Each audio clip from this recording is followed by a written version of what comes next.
बिस्मिल्लाहिर्रहमानिर्रहीम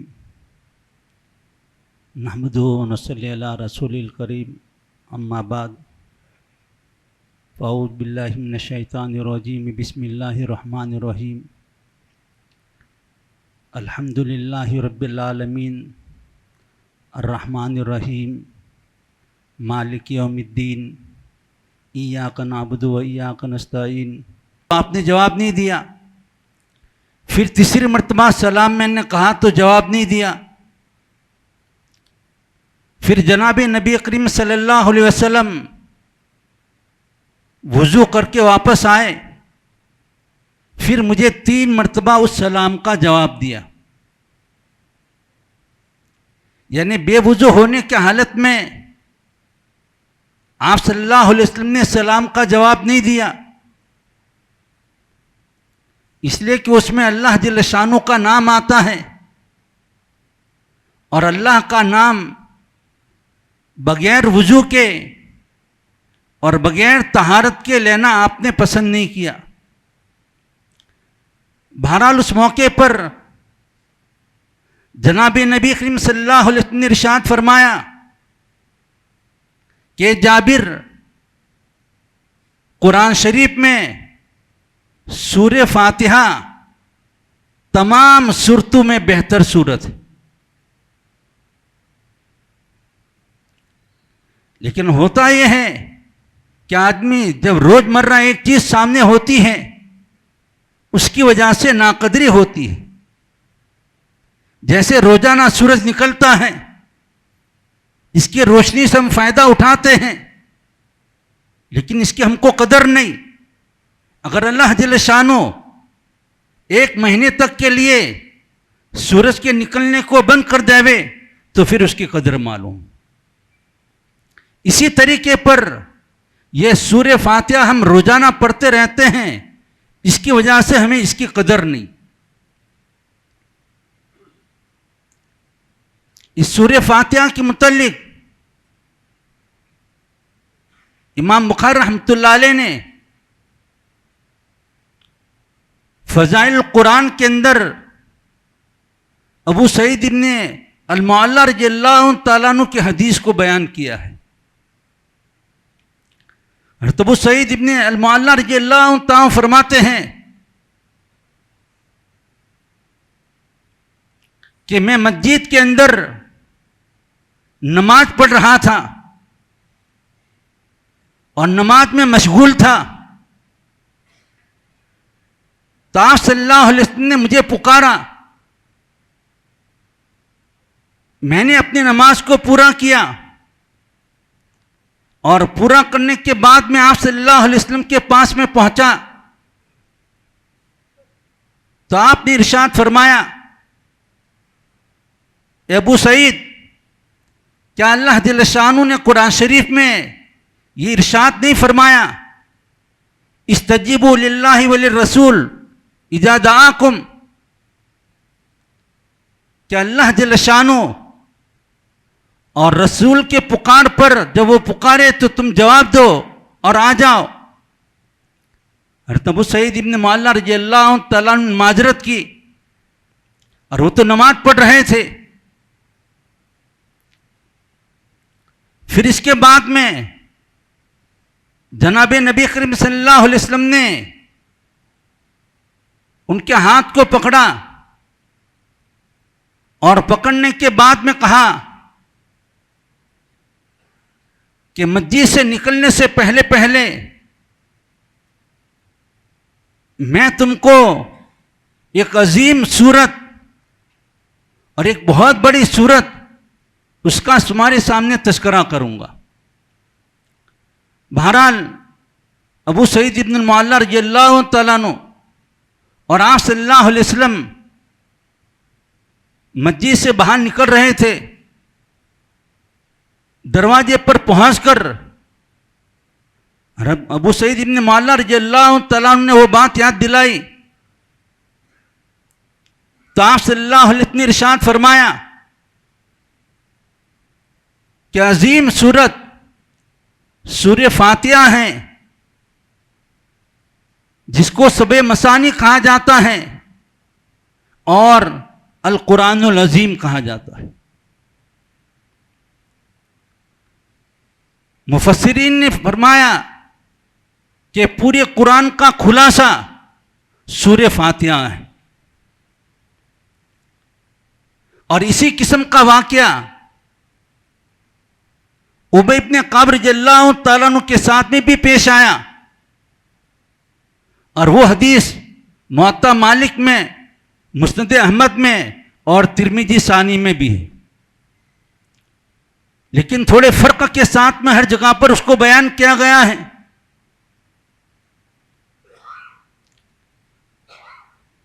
और उस हदीस के रावी हज़रत अबू हुरैरा रज़ियल्लाहु तआला अन्हु हैं।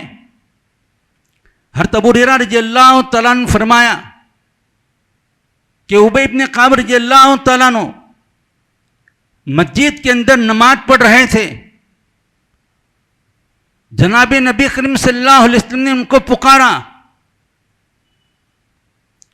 तो वो जल्दी से नमाज को खफ़फ़ हल्की की और आप सल्लल्लाहु अलैहि वसल्लम के पास में अस्सलामु अलैकुम कहा।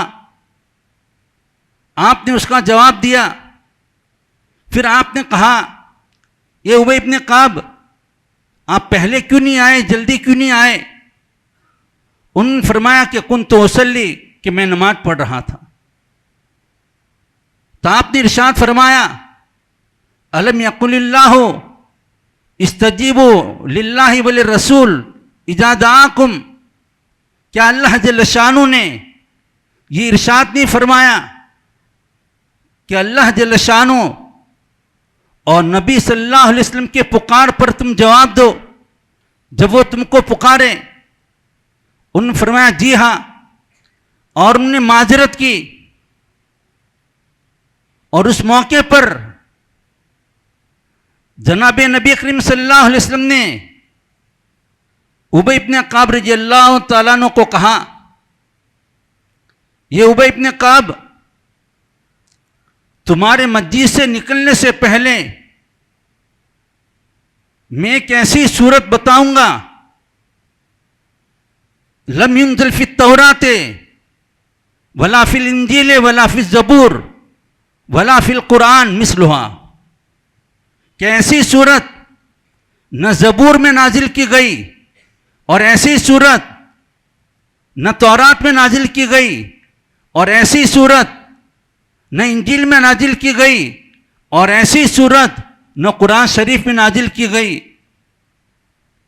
उबई इब्न काब रज़ियल्लाहु तआला फरमाते हैं कि आप सल्लल्लाहु अलैहि वसल्लम ने अखज़ बियदी, मेरे हाथ को पकड़ा और बात करते हुए हम निकल रहे थे, तो मैंने कहा कि अल्लाह के रसूल सल्लल्लाहु अलैहि वसल्लम, आपने अभी इरशाद फरमाया था कि एक ऐसी सूरत तुम्हारे सामने बताऊंगा जो न कुरान में नाजिल की गई, न तौरात में, न ज़बूर में, न इंजील में।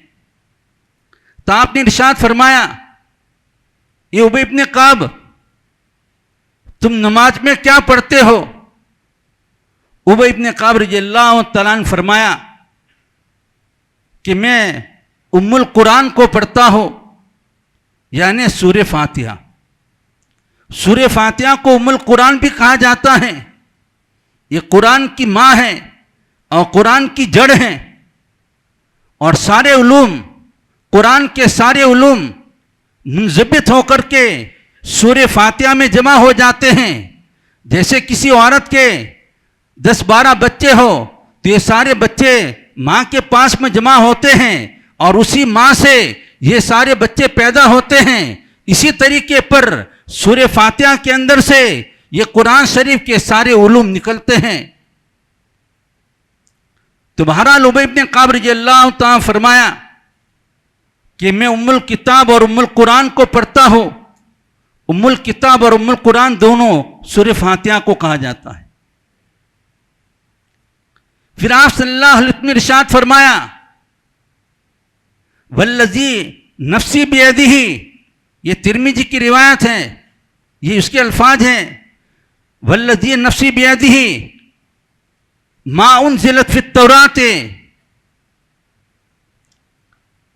वला फिल इंजील वला फिल ज़बूर वला फिल कुरान कि कुरान ज़बूर में, तौरात में, ज़बूर और कुरान शरीफ में कोई ऐसी सूरत नाजिल नहीं की गई और उस मौके पर आप सल्लल्लाहु अलैहि वसल्लम ने कसम खाई कि उस जात की कसम जिसके कब्जे में मेरी जान है, सूरह फातिहा के मानिंद आज तक किसी आसमानी किताब में ऐसी सूरत नाजिल नहीं की गई। फिर आपने इरशाद फरमाया, ही असबुल मसानी वल कुरानुल अजीम, कि ये सबे मसानी हैं और कुरान अजीम है। सूरह फातिहा को सबे मसानी कहा जाता है। सबे मसानी तो इसलिए कहा जाता है कि सबुन का तर्जुमा 7 है। इस सूरह फातिहा में 7 आयतें हैं और अल मसानी उसको एक तो इसलिए कहा जाता है कि सूरह फातिहा का नुज़ूल मक्की जिंदगी में भी हुआ और मदनी जिंदगी में भी हुआ। इस एतबार से उसको मसानी यानी दोहरा इसको कहा जाता है। इसी तरीके पर यह सूरह फातिहा बार बार नमाज में पढ़ी जाती हैं, इस एतबार से भी उसको मसानी कहा जाता है। और बाद मुफस्सिरीन ने फरमाया कि मसानी सनाउन से माखूज है और सना का तर्जमा तारीफ का होना है और सूरह फातिहा में अल्लाह जल्ल शानु की तारीफ बयान की जाती है। इस एतबार से उसको अलमसानी कहा जाता है। तो बहरहाल इस सूरत को सबे मसानी कहा जाता है। और फातिहतुल किताब भी कहा जाता है। फातिहतुल किताब इसलिए कहा जाता है कि कुरान शरीफ की इब्तिदा और कुरान की शुरुआत सूरह फातिहा के जरिए से हो रही है। यह अलग बात है कि नुज़ूल के एतबार से शुरू में इकरा बिस्मि रब्बिकल लज़ी खलक उसकी चंद आयतें 5 आयतें नाजिल हुई।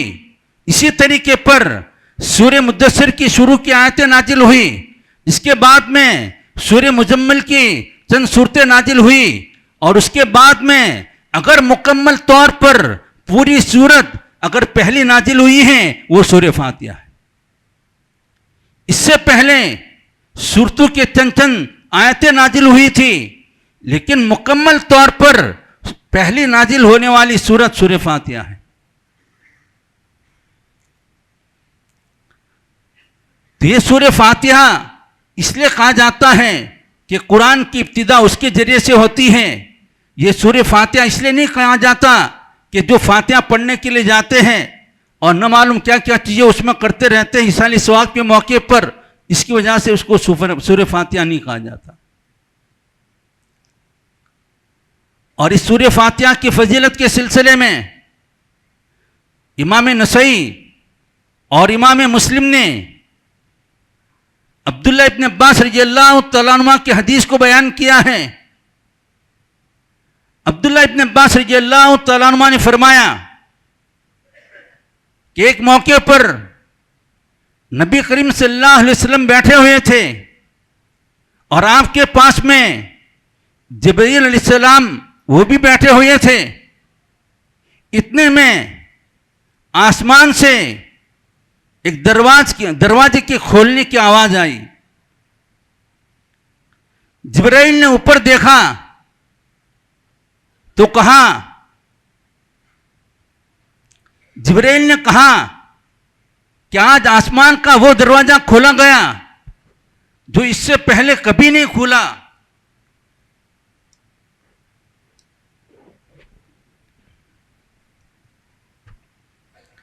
और दूसरी बात ये इरशाद फरमाई कि इस वक्त में दरवाजा खोलकर जो फरिश्ता आ रहा है ये पहली मर्तबा आसमान से नीचे उतर रहा है। तो नबी करीम सल्लल्लाहु अलैहि वसल्लम बड़ी तवज्जो के साथ में और बड़े गौर के साथ में आसमानों की तरफ उस फरिश्ते को देखते रहे।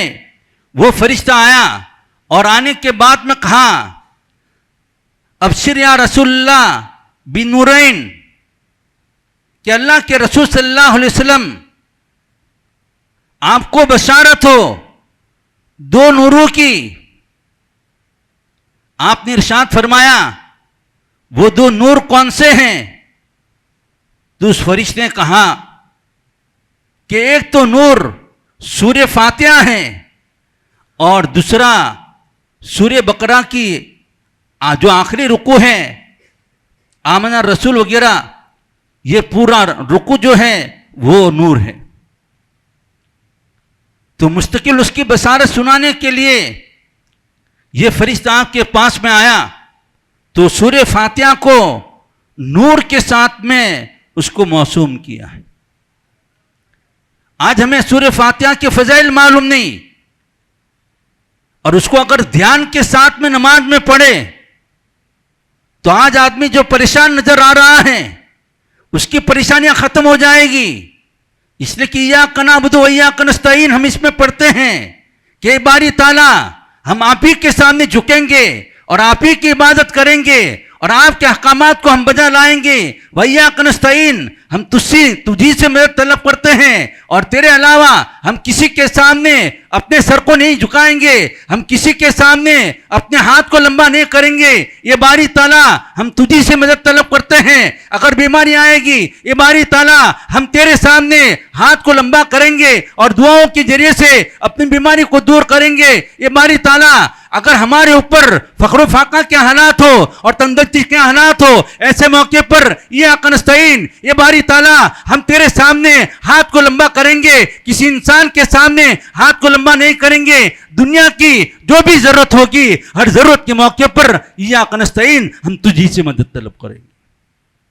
लेकिन आज अगर मामूली बीमारी आती है, पहले डॉक्टर का दरवाजा ये खटखटाता है। अगर फक्र फाका आता है, पहले दुनियादारों का दरवाजा खटखटाता है। अल्लाह के सामने ये झुकने के लिए तैयार नहीं होता है और अल्लाह के सामने हाथ उठाकर और मांगने के लिए तैयार नहीं होता है। अगर अल्लाह के सामने मांगे तो अल्लाह ताला उसकी जरूरतों को पूरा करेंगे। ये सूरत बहुत जामे सूरत है। इमाम बुखारी रहमतुल्लाह अलैह ने और तब सैयद खुदरी रज़ियल्लाहु तआला अन्हु के वाक़या को किताबुल इजारा में भी बयान किया है। इसी तरीके पर फजाइल कुरान के अंदर भी बयान किया है। मुख्तसर वो वाक़याएं हैं कि आप सल्लल्लाहु अलैहि वसल्लम ने सहाबा की एक जमात को एक जगह पर भेजा और एक जगह पर पड़ाव डाला हुआ था, एक बस्ती से गुजर हुआ था और अहले अरब में मेहमान नवाजी बहुत मशहूर थी और उन लोगों ने मेहमान नवाजी करने से इनकार कर दिया था। और इत्तिफाक से वहां करीब में जो बस्ती थी, उस बस्ती में किसी सरदार को बिच्छू ने या जहरीले जानवर ने काट लिया। उनने बहुत इलाज किया, झाड़ फूंक की, मंत्र किया, लेकिन फिर भी कोई शिफायाबी नहीं हुई। उन लोगों ने एक बांदी को, ये मुसलमानों का जो काफिला पड़ा हुआ था, जहां ठहरा हुआ था, वहां पर उस बांदी को भेजा और भेजने के बाद में कहा, क्या तुम में कोई मंत्र पढ़ने वाला और कुछ आयतें पढ़ करके फूंक करने वाला और दम करने वाला मौजूद है? तो हज़रत अबू सईद खुदरी रज़ियल्लाहु तआला अन्हु इस हदीस के रावी हैं। वो खुद ही खड़े हुए, लेकिन वो अपने नाम का तस्करा नहीं करते। वो खुद खड़े हुए और जा करके वहां जिसको जहरीले सांप ने या बिच्छू ने या किसी जहरीले ने काटा था, जा करके सूर्य फातिहा को पढ़ना शुरू किया और दम करते रहे। 7 मर्तबा उस सूर्य फातिहा को पढ़ा और उसके ऊपर दम किया और उसके पास से वो सारा जहर खत्म हो गया। फिर उन लोगों ने 30 बकरियां हदिये के तौर पर दी और साथ में बहुत सारा दूध दिया। हज़रत अबू सईद खुदरी रज़ियल्लाहु तआला अन्हु उसको लेकर के आए और साहबा के सामने पेश किया और कहा कि अभी नहीं, हम मदीना जाएंगे और आप सल्लल्लाहु अलैहि वसल्लम के सामने ये दरियाफ्त करेंगे क्या हमारा इसका लेना जायज़ है कि नहीं। तो आप सल्लल्लाहु अलैहि वसल्लम ने इरशाद फरमाया, वो लेना जायज़ है। उलमा ने और मुहद्दिसीन ने फरमाया ये माले गनीमत के तौर पर मिला था, और आपने इरशाद फरमाया कि मेरा भी उसमें हिस्सा तय करो। ये सूरह फातिहा वो काफिर जो नबी का मुनकिर है, वो काफिर जो अल्लाह का मुनकिर है, और वो काफिर जो कुरान का मुनकिर है, उसके ऊपर हज़रत अबू सईद खुदरी रज़ियल्लाहु तआला अन्हु दम करते हैं, उसके जहर का असर खत्म हो जाता है। क्या मुसलमान के ऊपर अगर कोई बीमारी आ जावे, अगर सूरह फातिहा पढ़ करके खुद दम करे या किसी से दम करावे, तो क्या उसकी बीमारी दूर नहीं होगी? लेकिन इसका यह मतलब नहीं जो बापू लोगों ने गलत दरवाजा खोल रखा है और उल्टे सीधे तावीजात का काम करते रहते हैं, वो गलत है। तो बहरहाल हम सूरह फातिहा को पढ़ते हैं, ये बहुत जामे सूरत है। अब्दुल्ला इब्न अब्बास ने हज़रत अली रज़ियल्लाहु तआला फरमाया कि अगर मैं इसकी तफसील लिखूं तो उस जमाने के एतबार से 40 ऊँटों के ऊपर उसका बोझ होगा, इतनी इसकी तफसीर है। अल्लाह ताला कहने सुनने से ज़्यादा अमल की तौफीक नसीब फरमावे। व आखिर दावाना अल्हम्दुलिल्लाहि रब्बिल आलमीन।